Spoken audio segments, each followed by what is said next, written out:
goosebumps every time, yeah, 713. To the 281, yeah, I'm riding. Why they on me? Why they on me? I'm flying, sipping low-key. I'm sipping low-key and honest, flying rider. I get those goosebumps every time. I'm around, yeah. I'm hard to make everything feel fine.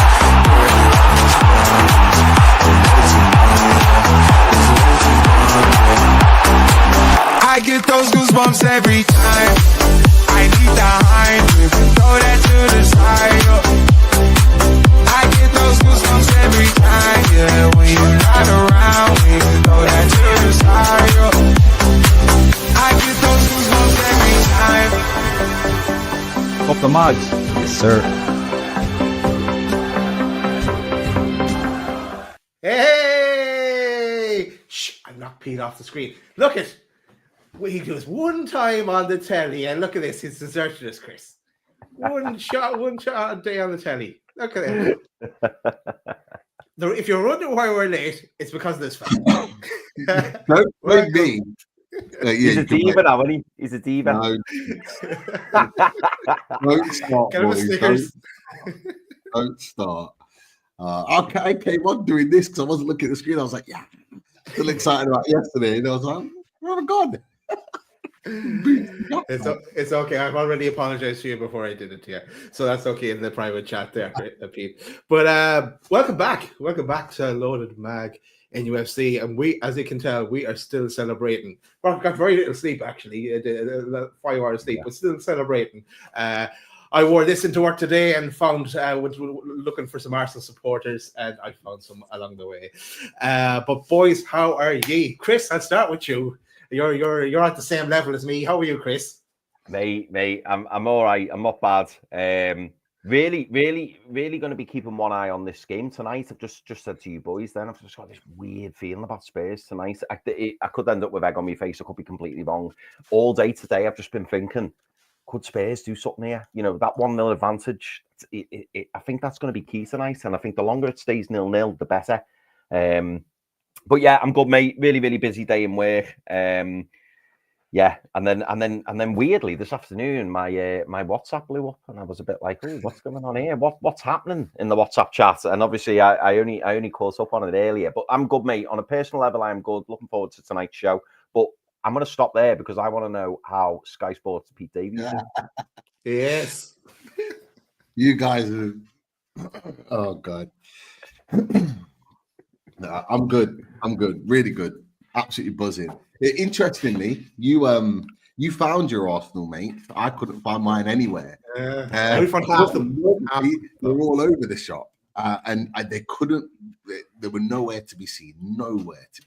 Which was interesting. So I had to drop them a little email today as a little reminder that we need to talk. You need to come outside and we need to have a conversation. But no, I hope they're not watching the telly, Pete. I hope they're not watching the telly. They probably were. But look, boys, like it's more than okay for us to still be buzzing after that result. Back to Wembley again, 2 out of the 3 years. It's an amazing achievement. It really is. And look, we should all be absolutely buzzing at the fact that we get to dance again at Wembley for the chance of winning a trophy. It's a really good feeling, boys. I'm not going to lie. So yeah, I think everyone's been buzzing today. I think the little bits I've seen of social media, everyone seems to be in really good spirits. No negativity. I've seen praise for every single player on the pitch from last night, and rightly so.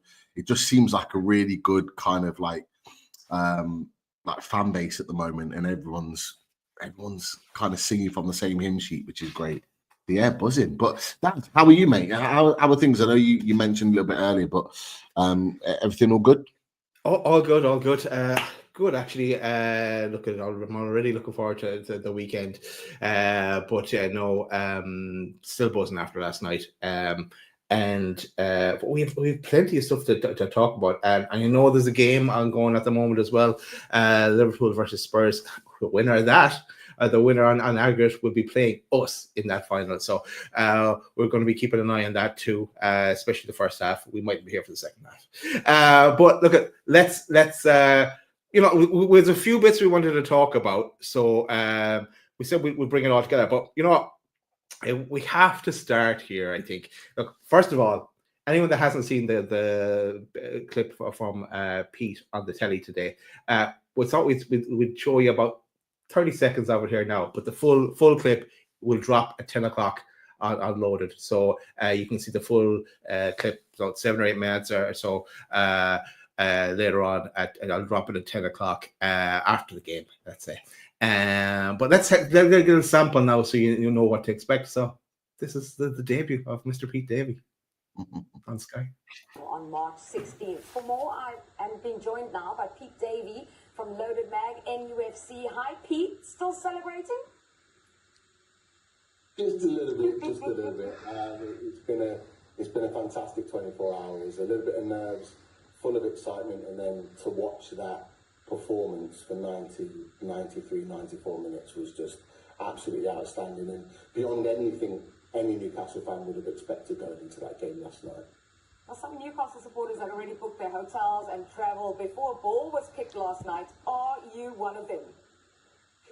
I'm not gonna lie, I am one, yes. I was down there that weekend, had already pre-planned, so me and a few friends are going to be going down there, and of course we'll be soaking up the atmosphere with the rest of the fan base, so really looking forward to it. And look, it's just amazing feeling to be back in another cup final. 2 out of 3 years, Eddie Howe's done a superb job at Newcastle United, that's for sure. It was another inspiring We'll cut it there because you have to go watch the clip later on to get the full version. But well done, Pete. We said it in our own private chat, but well done. And you came across really, really well on the TV. And it was before you came out, as we were waiting for you, the superstar to arrive. We were Steph and Chris were right. You did not look out of place. So fair play. Well done on that one. Cheers, mate.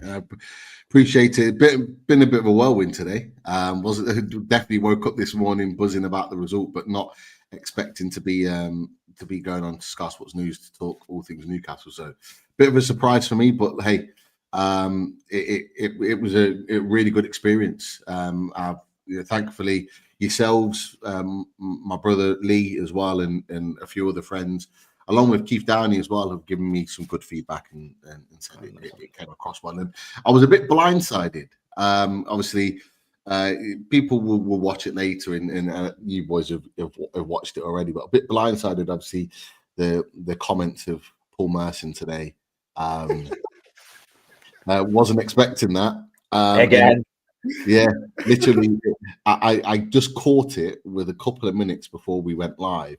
And they asked me, obviously, the question on it about Isak. So I thought it was a really good opportunity to give a Newcastle fan perspective on this Isak situation. So hopefully those that watch it, hopefully I've done it justice in giving the Newcastle perspective on Alexander Isak, because I think that's the one thing that we haven't had in the media recently. Certainly not necessarily on TV. And I know,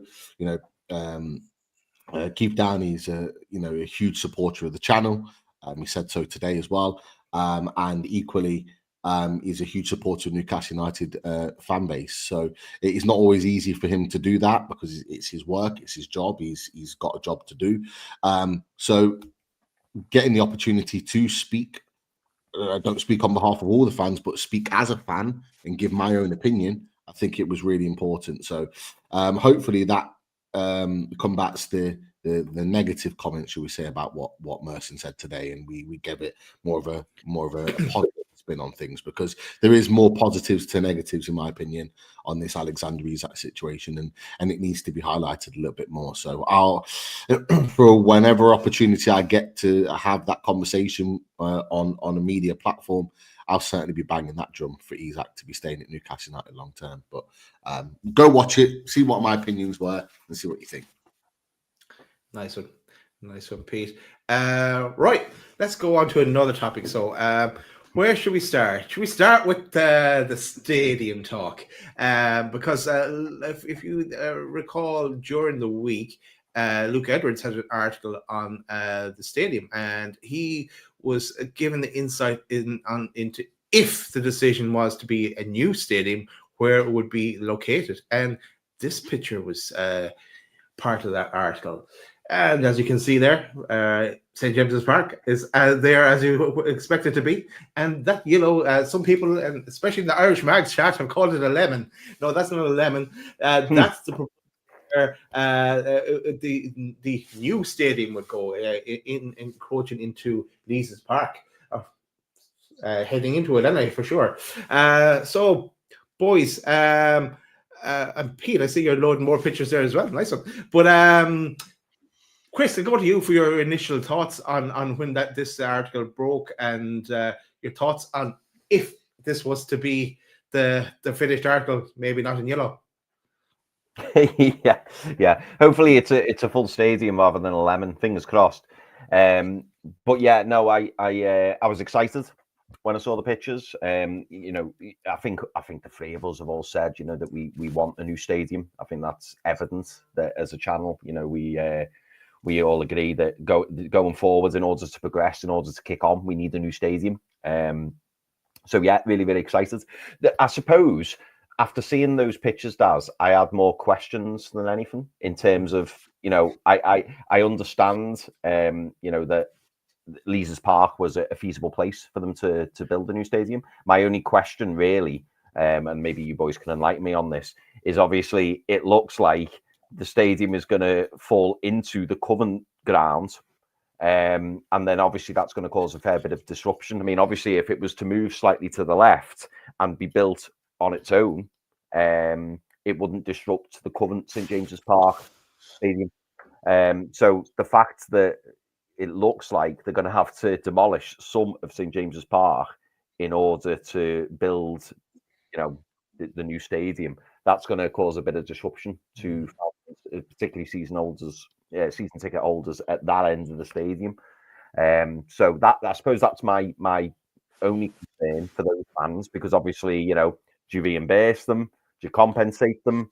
I don't know. And I would question why it couldn't be, you know, another, I don't know the metrics, but say another 200 yards to the left. And then, you know, if they built as a standalone, not crossing into the current St. James's Park, you could stay in St. James's Park, move to the new stadium, and then demolish old St. James's Park. But obviously the way that they're doing it, and there will be method in the madness. Obviously, I don't understand. I'm not privy to the conversation. But to me, that would be the first question I would ask. Well, why don't we just move it slightly more that way? Meaning it doesn't disrupt St. James's Park as is. But that's my only concern, I suppose. But in terms of seeing the plans and knowing it's going to be this multi-billion-pound stadium, obviously incredibly excited, and I can't wait to see more. Yeah, I know there's all political reasons, and with the council, and there's loads of different I'm sure infrastructure related issues as well. If that is the way it goes, I think look, location wise, it's perfect, because it's just so pretty much where it is today. It's would suit on all that front, but let's see what happens with it all. And yeah, long way to go yet, and we're not going to know for another while. So probably have to get over that cup final first before we get final news on it, maybe. Pete, let's go to you. Your thoughts on the whole article that Luke Edwards wrote, and thoughts on it. New stadium.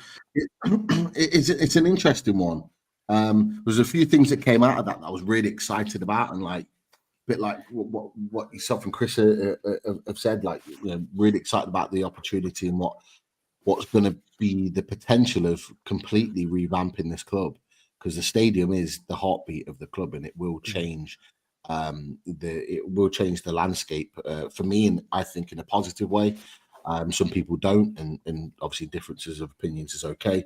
There was some things that came out of the piece and the talk that surprised me a little bit. So look, first and foremost, the things that surprised me were that there was talk of it being ready for the 2031-32 season, which is a significant period of time away. We're looking at 7 years away for that stadium to be built. Now, my first thought was that surely a stadium could be built within 7 years. It doesn't need to be taken that long to build. But I know sometimes stadiums do take a little bit longer for various different reasons. So that was a bit like, oh, okay, it's still that would be quite a way away. The second thing that was a bit like, oh, that surprised me, is that there are considerations. I'm not sure if Craig Hope touched on this as well.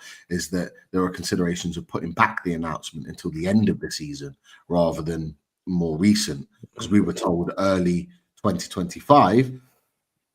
Our assumption was January, February, March time, which would be the natural assumption.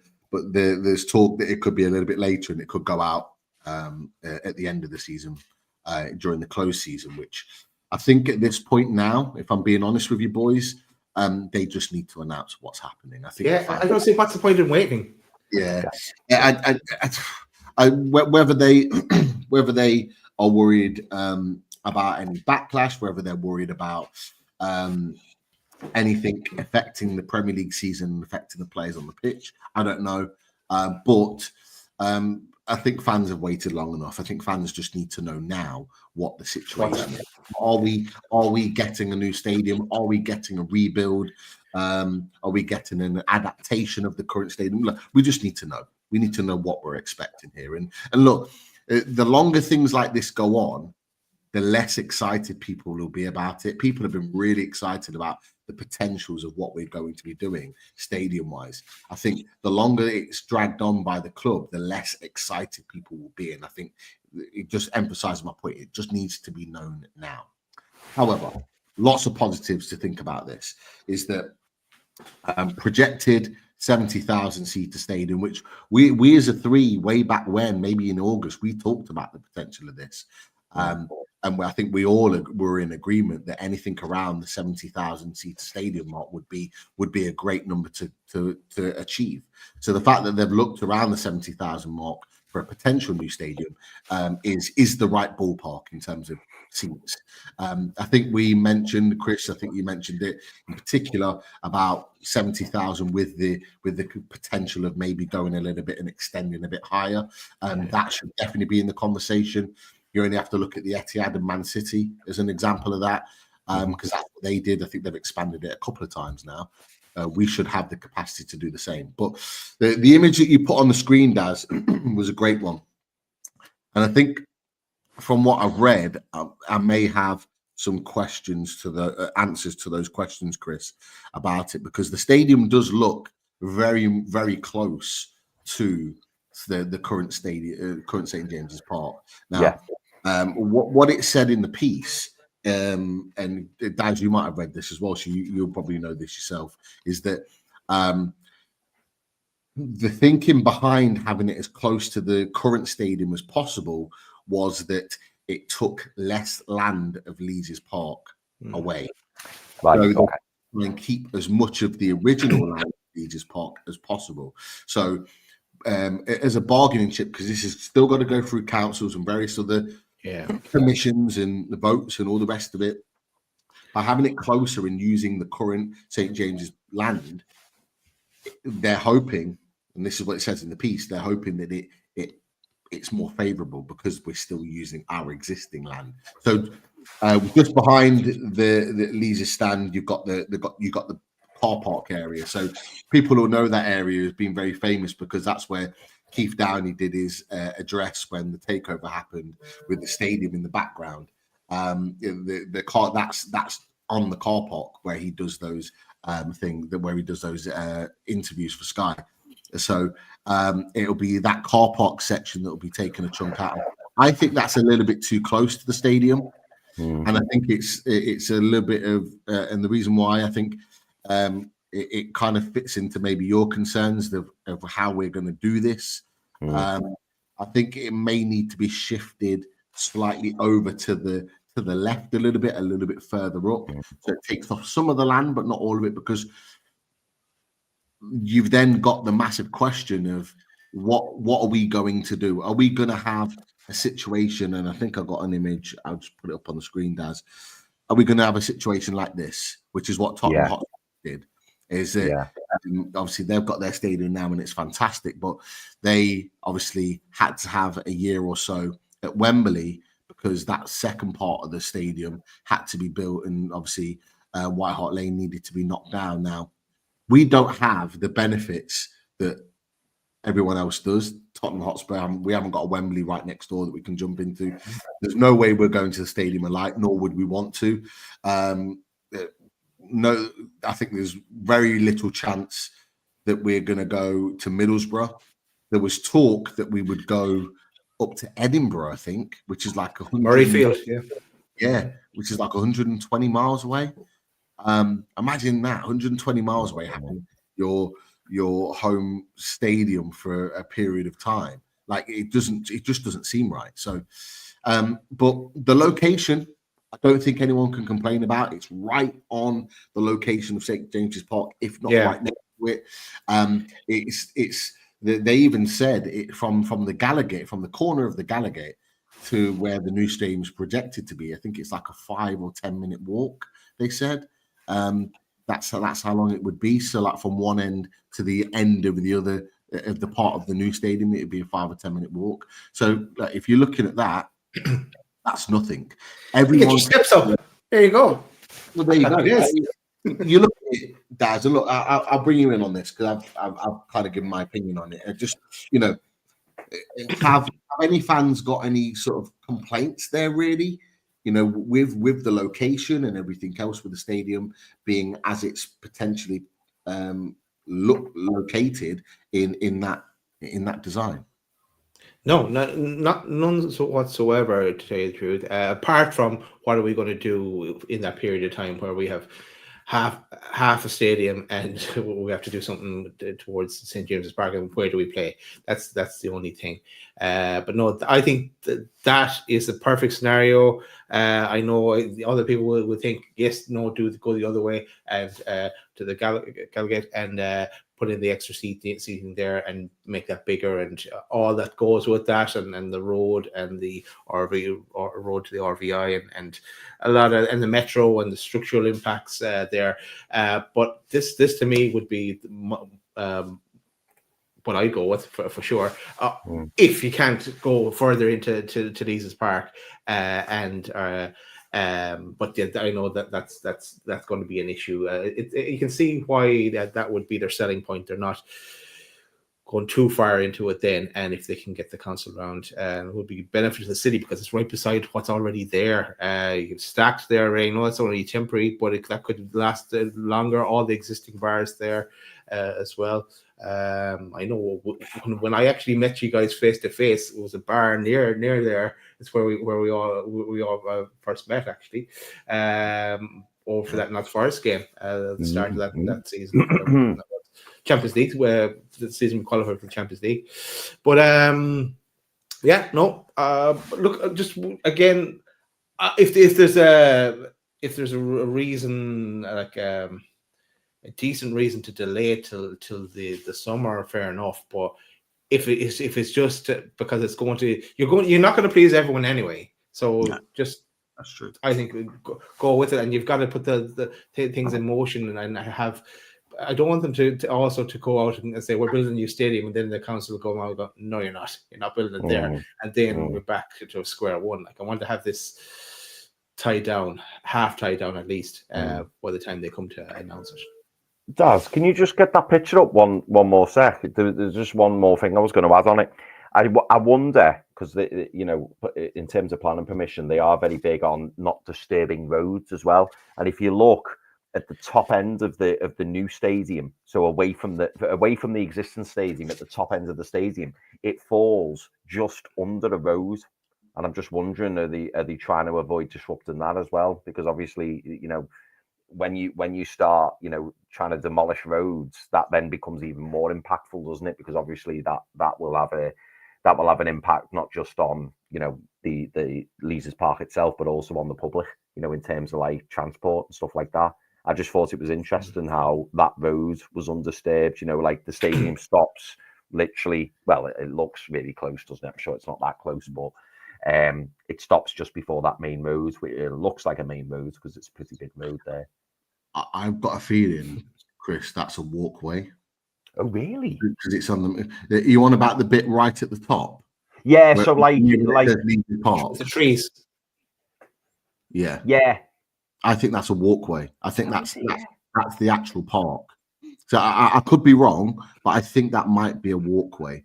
The main road is where it says the Barrett Road. Yeah, Barrack Road's the main road. I thought if you go up Barrack Road and then take the right, I wondered if that was a road. But yeah, you might be right. Maybe it is a footpath. But again, maybe they don't want to disturb the footpath. Who knows? Yeah.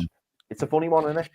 Yeah, I suppose we're at a bit of a disadvantage here because we're not from the area and we're not walking around this area very often.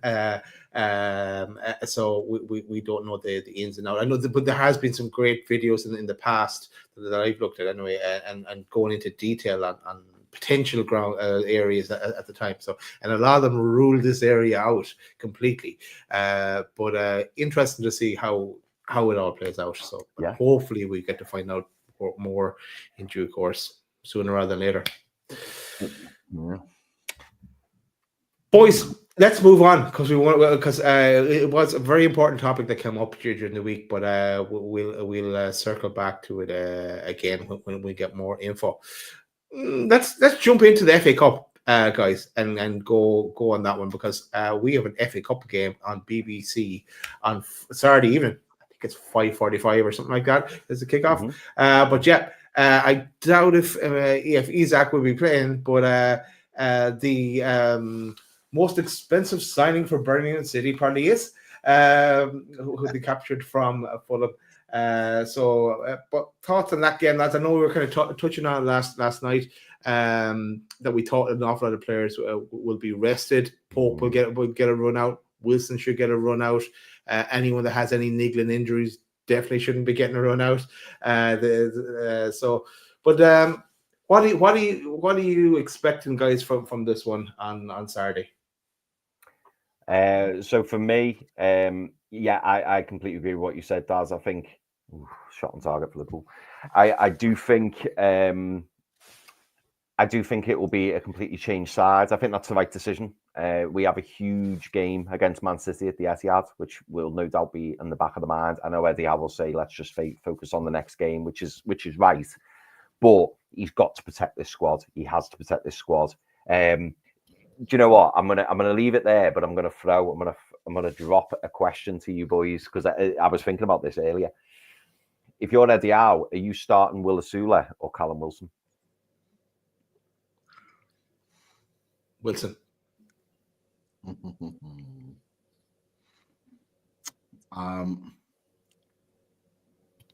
Both.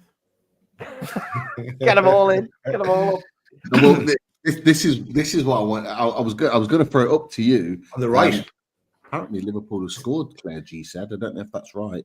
I know they had a goal ruled out a minute ago, but I don't know if that's the case. I might be a minute or so behind. But are you putting Will Asula on the right there, Pete? Then and resting Murphy. Not sure. I am sure. I'm just not going to say. The reason being is because what I wanted to do. Okay. Yes, Lisa. We'll have that. Yes. We'll have that. What am I missing? Yes. Yes. Offside, was it? The goal was offside. Yeah. Interesting. I was behind, so I'd not caught it. But yes, good news all round on that one. That's for sure. I'm just gonna throw up the tactics board, boys. I love it. Pick your team. Pick your team. That you, bearing in mind, I haven't got many youth players in, but I can add one or two in if needs be. If you think that they're going to play some of the youth, but what would your ideal team be for Birmingham away? John Ruddy going back to Birmingham City. No, Popey. Oh, yeah, that's true. That is true. I forgot about that. Jeez. Popey has to get a run out, and it also gives Dubravka, if there was some kind of niggle on a mistake, I don't think there really was, but it gives him a bit of rest as well. And Popey needs some game time because you never know. We may need to call on him some stage. That's true. Yeah, Chris, you in line with that? Pope to start? Totally, mate. Yeah, I think Nick Pope will get a run out. And I know in the chat on the last show, people were asking, would you be starting Pope against Man City? And for me, the answer is completely no. So yeah, he's Nick Pope. It'll be nice to get him back between the sticks, get a bit of confidence up. But yeah, for me now, he is the number 2 as things stand. So yeah, I would expect him to play against Birmingham. Lovely stuff. But what's your back line, boys? I think you can get rid of Lloyd Kelly as well, Pete, out there, number 25. Yeah, but, I've not updated it since the end of the window. Right, let's do that now. How about Tino Livramento, a right back? Yeah, I agree. I think it'll be Tino a right back. Okay. How about Chris, Target left back? Give him a run out. Yeah, I think it would be naive to play Hall. I don't think he should. The centre backs are going to be interesting, Daz, because I have a theory on this. I know. I'm going to probably change the whole team. Sorry. Liverpool have scored, boys. Gakpo's just put Liverpool 1-0 up. Oh no! I thought I was behind, but they've just scored, and it didn't look offside at all, and he's still celebrating. So, yeah, Gakpo just scored. It's awful defending. I'm not going to lie. It's poor defending from Tottenham. It's managed to come all the way through, and then Gakpo at the back post is just kind of just lashed it home. Give the ball away. Yeah, Give the ball away in midfield, mate. I'm behind you, but I've just seen Tottenham give the ball away in the middle of the park. Yeah. Lovely ball from Salah.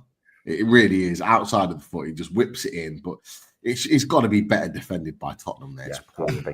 Yeah, and someone just put it was inevitable, and I don't know who it is because I can't see the comment. I can only see it right at the bottom. Who's actually said that? Claire G. Yeah, it did seem that just for the couple of minutes that I've watched. But look, it is what it is, boys. It's still in the balance. 1-1. Let's see. Just to aid us there, lads, in picking the team, Sophie has said Pope, Tino, Shar, Byrne, Target, Miley, Longstaff, Willock, Asula, and Wilson. So, but let's keep going. I would go to put Kraft Koo in there at right side of centre back. Same. Again, give him a bit of some minutes as well. There he is. Right centre back. Okay. Who are you going with left centre back then? Now we know Botman's not going to be available. I don't know if you read Craig Holt's piece today. There was an update that they were worried, and we didn't know this. They were worried that it was a serious knee injury for Sven Botman, but they've confirmed that it's not, and that he'll be likely back against Man City. So in just over a week's time. So nothing serious. So I think we can safely rule Botman out of this game. So who are you having partnering Kraft then? Do we go to the well again for Dan Byrne? Or who else could we put there? I think it will be Dan Byrne for his leadership. I think Dan Byrne seems to be the one that he always turns to in terms of, he provides that leadership at the back. So I think it will be Dan Byrne. Okay. You both happy with that? Yeah. Go for it. Right. Midfield. This is an interesting one. It is. I think Miley definitely gets a look in somewhere. So get him on the pitch. We decide position in a second, but Miley has to. He needs some game time as well. Back in the middle now. I'll put them both in the middle, and then we'll all three of them. Sorry, or both, depending on what formation you're going, and then we can sort out where they're going to play in a second. It's quite easy for me. I'll be honest. Go on then. So go for it. I think Willock left centre mid, and I think Longstaff right centre mid, and Miley will be in the 6. Yeah, I'd go with that too. Again, it's giving them all game time because we're going to need to call on them as well at some point. Yeah, definitely. I mean, let's be honest, boys. It's no disrespect to Birmingham, League One opposition. Yeah, But the only thing is, Chris, they are flying it in League One. They're well ahead, and they've got games in hand. They shouldn't have been really relegated, and they've invested as well heavily. So, but again, the side we put out here should be more than we're capable of taking them. If we weren't in playing the League Cup during the week, we would have put out a stronger side. But because of that, and the games are coming thick and fast, we've got to be mindful. But yeah, I agree so far on the midfield. We go to attack. Go for it. We know Harvey Barnes isn't around. He's not back. I think I put Wilson at number 9. Right up there in the Isaac position, let's say. We don't have an unless we go to the reserves and the youth teams. We don't have. I'd throw Will Asula on the right because Eddie Howe has said that he would play him there before. And who you going left? Because we've got no Joe Linton, got no Barnes. So the only other options from this squad, unless you're going to youth player, which probably doubt will start. No, I think we need something as well. You've only really then got Gordon and Murphy as an option. Flash, I think for me. What do you think, Chris? I'll put him there for now. I agree with Daz. I think Gordon has the potential, doesn't he? Gordon has the potential to win us the game on his own. And I think, he's probably one of, if not the fittest player in the squad. So I think if anyone could do, this game followed by the Man City game, and let's be honest, boys, I know we're talking about resting players.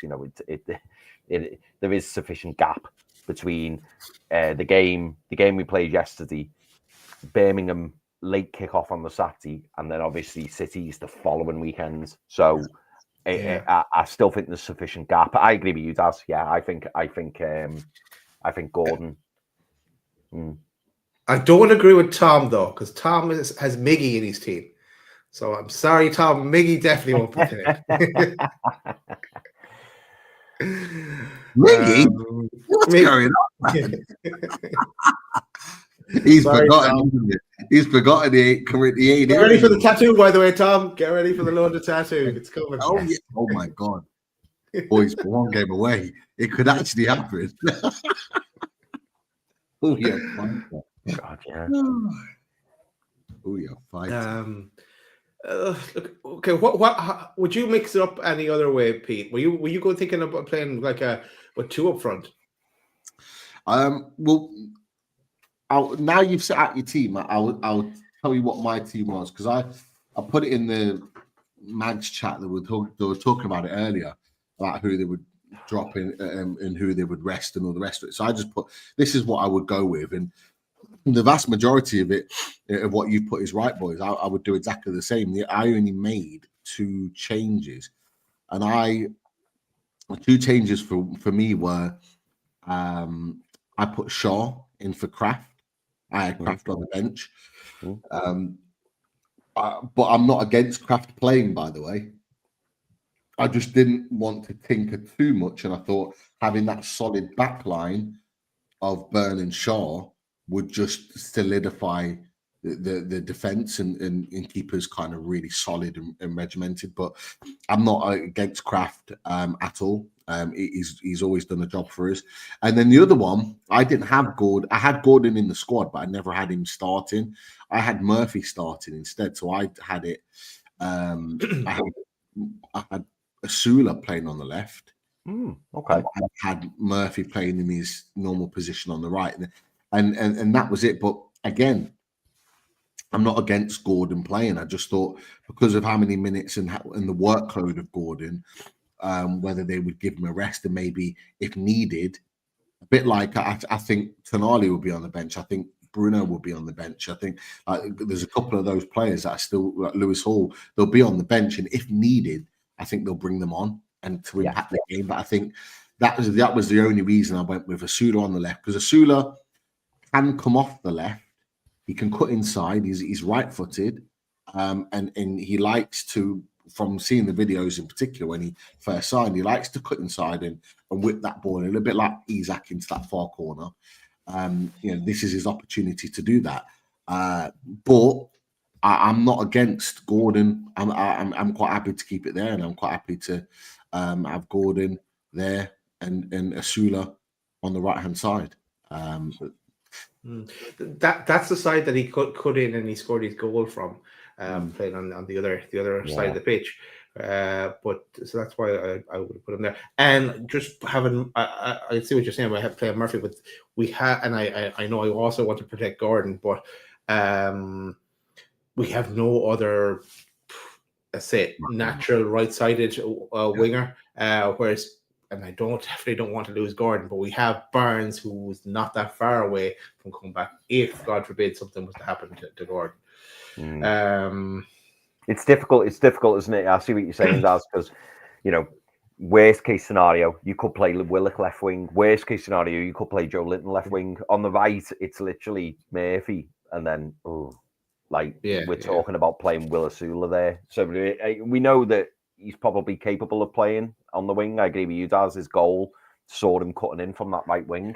But realistically, week in, week out, you don't want Will Asula right wing because that's just not his game, is it? So if you lose, Jacob Murphy's almost the one you've got a map in Captain Wool. Unless Eddie Howe does a J7 on him and turns him into a right winger. You never know. Possibly. That's something along those lines, Pete. But we're saying 4-3-3 anyway. We're not. We don't have the personnel. We want to rest the personnel that played that 5-2-3 formation. Let's say the last night. So yeah, let's go with that. The chat is saying Salah nearly scored, boys. He did, and I've just watched just before. So the keeper's just tipped it over the bar. Pretty comfortable in the end. It was creeping in, but he's just tipped it over by a little bit. The Tottenham had just made an absolute glass. I don't know. I'm waiting for them to cut back to it. But Richarlison's just gone for a run. Yeah, he's down. He's done. He's done. Like he's lasted 44 minutes and he's going off already. Richarlison. He's done his calf. Mateus Tell's coming on. So that may change things. He's like coming on for his debut. But like he was just running. He was running toe to toe with one of Liverpool's defenders. And he's just running in a straight line, just chasing the ball out. The ball's going out for throwing blatantly. He's never getting there. And he's running full pelt for this ball. And then the next thing you know, the ball just rolls out for throwing. He's down. He's holding his calf. His calf's gone. It's just like, I'm just glad I'm just so glad it ain't Newcastle, man. Just answer William Smith's question there. Is Heffernan on loan? I think it's the Scottish lad. Is it Charlie MacArthur? Yeah, he's gone on loan. Heffernan is still there. He could make the bench for sure for this one. I think they could see a few young lads on the bench. For Clan, it might be a bit too early, Clan, for the new Go United lads there. This guy here, this is the picture, Kyle Fitzgerald. Bit early for him yet now. He's only just turned 18. And he's only in Newcastle about 2 weeks. So, so boys, before I take the tactics board off, anything to add on that? Is that are we set? Is that our team? I'd say so. I think that's a decent team. I see what you mean about Shah. I just thought it was quite. I just thought it was a bit of a hint, when Kraft come on in the game against Arsenal. I just thought, is he just kind of giving him a few minutes and going, "You're going to be playing against Birmingham, mate. I'm going to give you a little run out." I don't know. That was just me feeling on it, and I'm wondering whether he's going to hope that Dan Burn can see it through. But yeah, I think that is probably the nearest we'll get to the 11. I tell you what, if we predict that, boys, we've done bloody well. But yeah, I would say that's probably the nearest to the 11. Oh yeah, this the record is up for grabs here, Chris. I know you pride yourself in getting it right. It's going to be very difficult to get this one right, though. Yeah, it will. In fairness. It Yeah, will. we're not counting FA Cup. This is a pre-hit. Yeah. It is. But if this is the squad that faces Man City, I will worry about that. With Man City in the right hand corner there, the logo. So that's the FA Cup game. Looking forward to that on Saturday. What topic do you want to go to next, lads? I had some information on just kind of stats really that come up on Sky about the actual transfer window. We left it after having Keith Downey on. We didn't return with shows because we knew nothing was happening then. Well, we came back with the breaking news when about Kelly, but then we thought something was going to happen. But then it just petered out. But yeah, there wasn't much that did happen. How much did your club spend? Well, we know our club spent nothing. But that means that we're going to go big in the summer for sure. There's no doubt about that now. Some may still argue that that we won't, but we have to. It's a given. And yeah, there's just some of the players that did transfer, and City me being the main players in that market in the January window. Then again, just more stats on incomings and outgoings, but yeah, there's probably not much more to say about the transfer window. It's done. It's done and dusted. Yeah. On to the next one. On to the next one. Yeah. Absolutely. That's definitely obviously the next phase now is looking to the window ahead. But look, the way I see it, and I know you boys will see it the same. It's very much now focus on football. You know, we've had a difficult window, a difficult 2 windows, 3 windows. I don't know about you, but I just want to get back to watching football now and just watching the boys do their bit. Everything else, I think, will fall into place. I think just as we move along, and I think some of the stats that you add up, Daz, I think maybe are worth touching on. Just thinking ahead to the window. Mark Douglas put his piece out, and he said, there's a high chance that with the Lloyd Kelly 20 million coming into the bank, it's going to allow us to potentially have a spend of an extra 100 million, which could well be used. And we asked the question to Keith Downey just over a week ago, could it be that we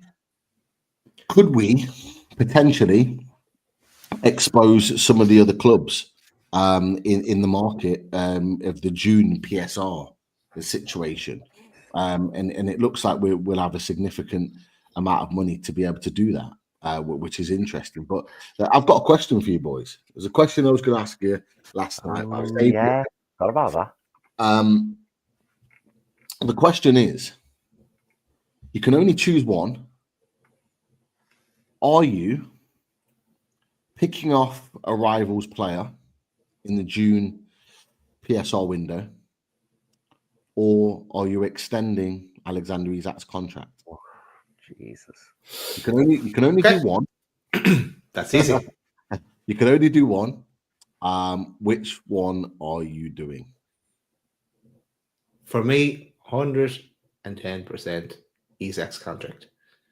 That's the priority for sure. And do we say it on live, or do we say it after the show? Just give him what he wants. Simple as that. I don't care what figure it is. Give him what he wants. Yeah. Okay. Yeah. So Daz has gone for the Isak contract. Chris, and bearing in mind, in the summer, he's got 3 years left on his deal still. What no pressure, Chris, but what are you thinking? I know, and I suppose Matt, a counter question, Pete. When you say a rivals player, which player, or is it just any player? Yeah, I've not been like specific in terms of a club or a player, but I'll be more specific. A right winger. Ooh. But then you're allowing the potential to lose Isak by doing that, though. Just bear that in mind, Chris. Still got 3 years on his contract there. Do you know what? I'm gonna say Isaac, and the reason I'm gonna say Isaac is because it's not just about, you're right, Pete, in that he's still got 3 years left on his contract. I think, we extended Bruno's contract, we extended Joe Linton's contract, we extended Gordon's contract. I want to kind of show him that love and commitment, where we go, you're the main man. We want you to sign up. We want to back you. We want to show that, you're a major part of this going forward. I think it sends a big message, not just to other teams and not just to the fans, but to him himself. I think it shows Alexander Isak, we want to progress. We want you to stay. You deserve a pay rise. We want you to extend your stay. Is a bumper pay rise, and stay here for another 6, 7, 8 years. Good, no, interesting. What about you, Pete? What about you? I thought I was going to get away with that answer. I'll be honest with you. I'm signing that all day long. Look, I'm partly really excited about that June window. I genuinely think that we are going to pick the bones off a rival team. It might even be a team in the top 10, top 12, a team that we might not expect. I'm not saying it because I know who I think it might be. I genuinely don't, but I've got a feeling we are gonna do that. So it's hard for me to say we're gonna give that up. But if you're giving me an option, then I can only pick one. I'm picking Isak. I would not be surprised, boys, if we do both. Yeah, that's what I think will happen as well. I would not be surprised. Like it just, and we've allowed ourselves the chance to do that now. We mightn't be happy that we didn't bring anyone. We weren't happy, but now that it's all done and dusted, we have something like that to look forward to. Both, definitely, and it could well be. I'm just giving you an example here, and people might go, "Oh God, again," but it might be we pick the bones of someone like Crystal Palace, who may well need to do PSR again.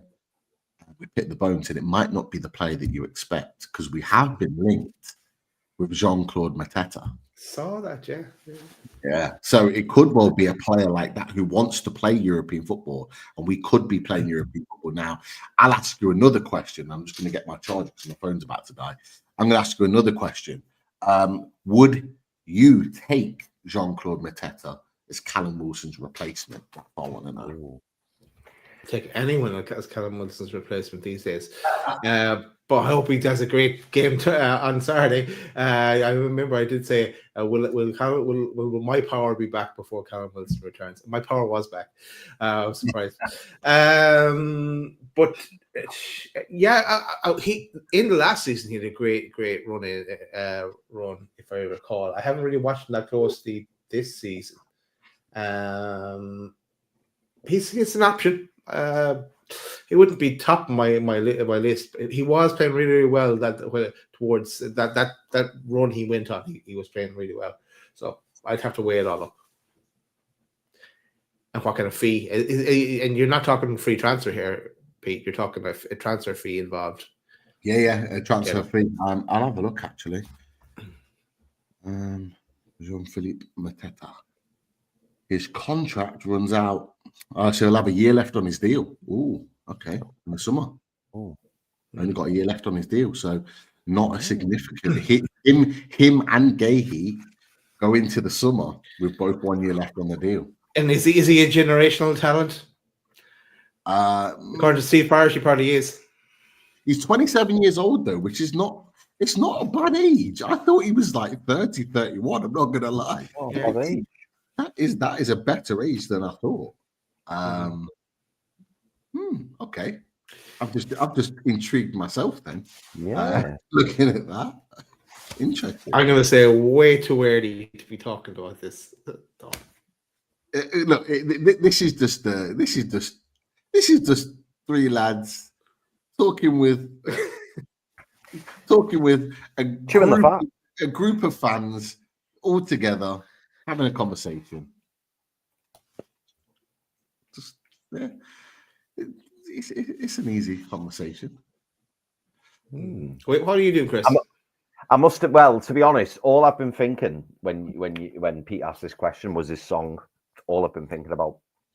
And for anyone who doesn't know his song, it's boom, boom, boom, boom. Mateta's in the room. There ain't no striker better than Jean-Philippe Mateta. Do you know what? Crystal Palace don't sing songs, but for some reason they all sing that song. I think that's really what they do. I love it every time I see. I seen it was on YouTube. I seen a video and all the fans are going mental singing that song. It was brilliant. So yeah, I like his song, and hopefully if we signed him, we would adopt that song. But yeah, no, I mean, I like you boys, I am shocked. I did not know. If you'd have said to me how old Jean-Philippe Mateta, I'd have said at least 29, if not maybe 30, 31. That's where I would have. I didn't know he was 27. 1 year left on his deal. What? Yeah, I'll ask you boys. How much is it going to cost to prize him out with 1 year left on his deal? I just saw Johnny's comment in the chat.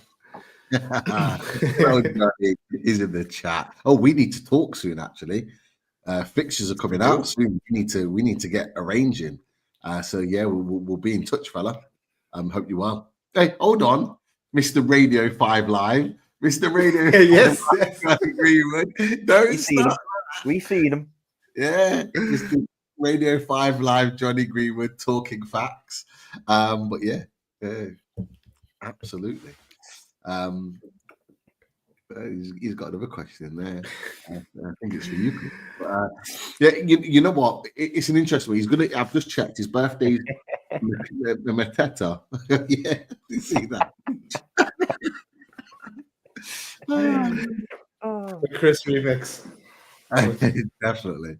Mateta's 28 in June, at the end of June. So could it be a birthday present at the end of the June window? Who knows? I don't know why I've targeted Palace tonight. I've got no idea. Their PSL might be absolutely fine, but Mateta Palace were trying to get him to sign a new deal last summer, and he didn't want to. He wanted to move to a European team. They managed to keep him for another year. I think he's in the same boat as Gaze, that they neither of them want to sign a new deal. And I think both of them, I'm not saying either of them come to Newcastle, but I think both of them leave in the summer. And I think they'll reinvest. But Mateta, I think if you're asking me a fee, you might not agree, boys, but I'm saying anywhere between 20 and 25 million. You've got to take him at that price. If that's the price, you've got to take experience. Yeah.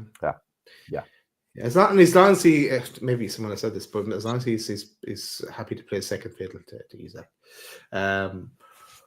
Right, boys, let's move on. Are we going to move on? Are we going to bring it to a close? Because is this halftime now in the game? Has to be. Yeah, it is halftime. We said we would take it to halftime with the show, just so people know. You know what? As we're on the show, as the credits are rolling at the end, I will release the Pete clip. People are tweeting me about it and in the chat about it as well, so we'll make it visible to everyone to see. I'm just going to answer one question because it's wrestling related, and I know all the way in on. I'll start that for you, Pete. Thank you, Shane Mawson. I'm absolutely buzzing that Jey Uso won the Royal Rumble. Does he challenge Cody or Gunther? I think he challenges Gunther, and I think he wins the title at WrestleMania, which will be amazing if he does that. So that's my wrestling question to you, Shane. Yeah.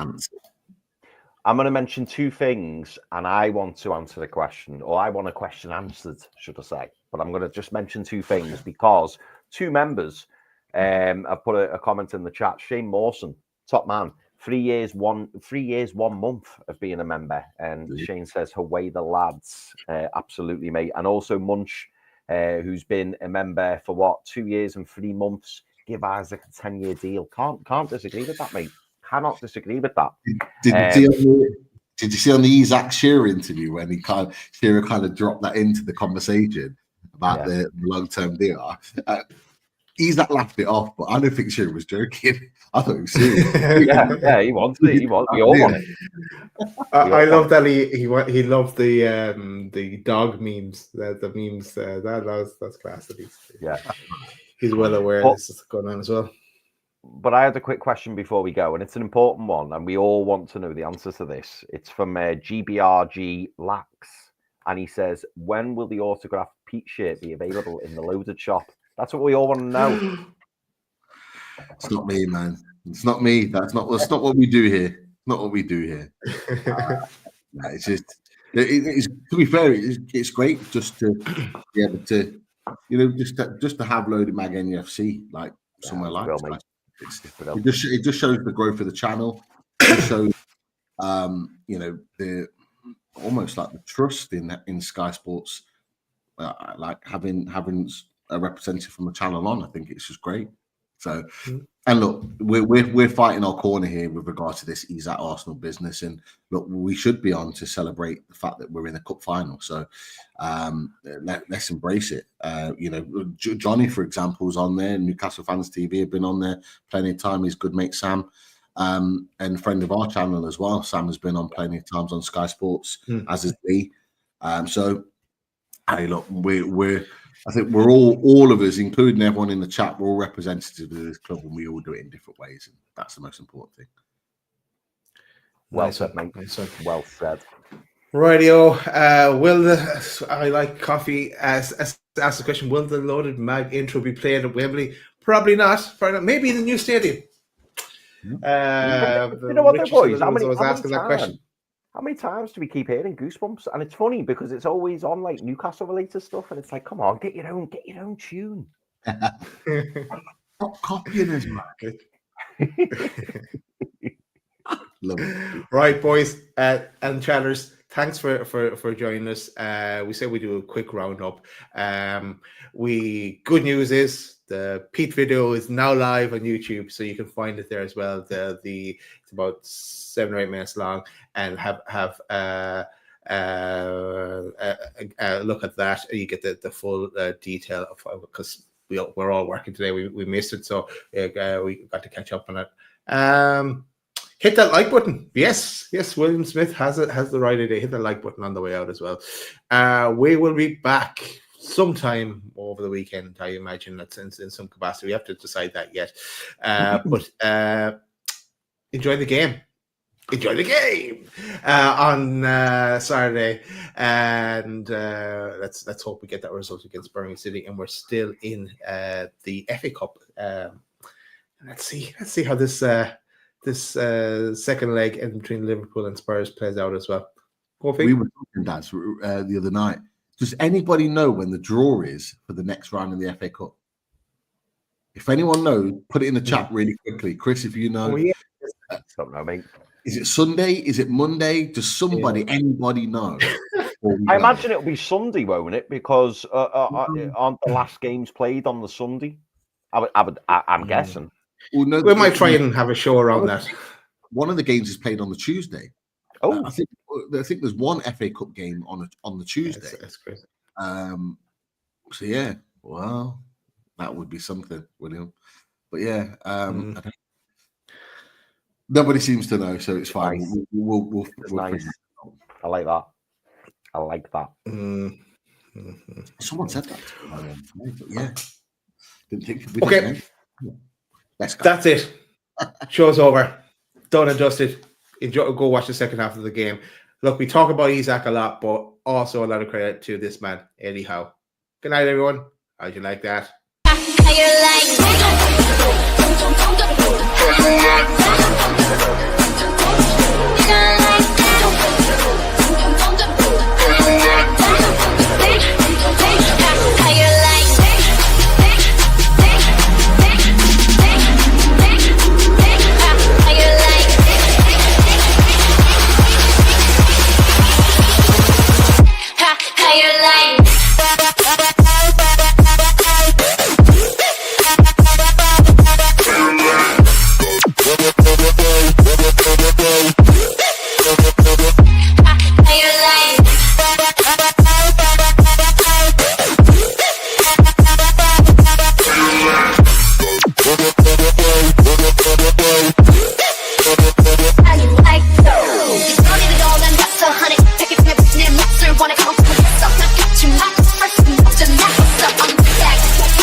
drink it.